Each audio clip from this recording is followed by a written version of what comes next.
BRS అధినేత కేసీఆర్ కి shock మీద షాక్ తగులుతోంది. 2023 అసెంబ్లీ ఎన్నికల్లో ఓటమి తర్వాత కీలక నేతలంతా ఒక్కొక్కరిగా పార్టీని వీడుతున్నారు. ఇప్పటికే పలువురు కీలక నేతలు కాంగ్రెస్, బీజేపీ పార్టీలో తీర్థం పుచ్చుకోగా తాజాగా మరొక కీలక నేత కడియం శ్రీహరి కాంగ్రెస్ లో చేరారు. తన కూతురు కడియం కావ్యతో కలిసి కాంగ్రెస్ లో చేరారు. ప్రస్తుతం స్టేషన్ ఘన్పూర్ నియోజకవర్గానికి ప్రాతినిధ్యం వహిస్తున్న కడియం నిన్నటిదాకా బీఆర్ఎస్ లో కీలక పాత్ర పోషించారు.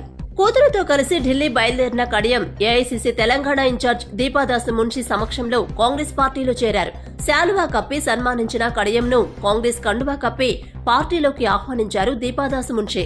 నిజానికి సోనియా ఆధ్వర్యంలో కాంగ్రెస్ లో చేరాల్సిన కడియం అపాయింట్మెంట్ కుదరని కారణంగా దీపాదాస్ సమక్షంలో పార్టీలో చేరారని సీఎం రేవంత్ రెడ్డి తెలిపారు. కడియం శ్రీహరి, కావ్యల చేరికతో కాంగ్రెస్ బలోపేతమవుతుందని అన్నారు Deepa Das Munshi.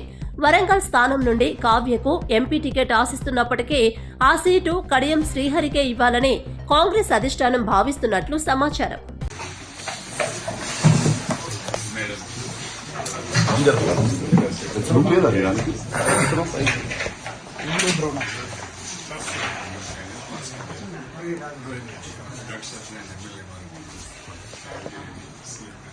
Vishwanath sir, secretary, Rohit Chaudhary, secretary.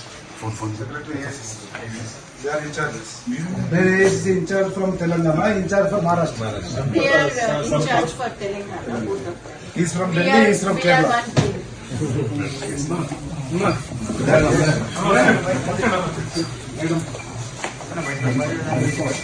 one team. We are not all of one team. Please, bite coach.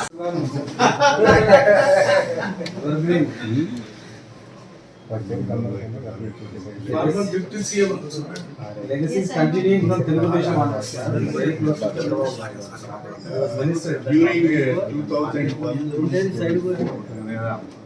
I was minister major.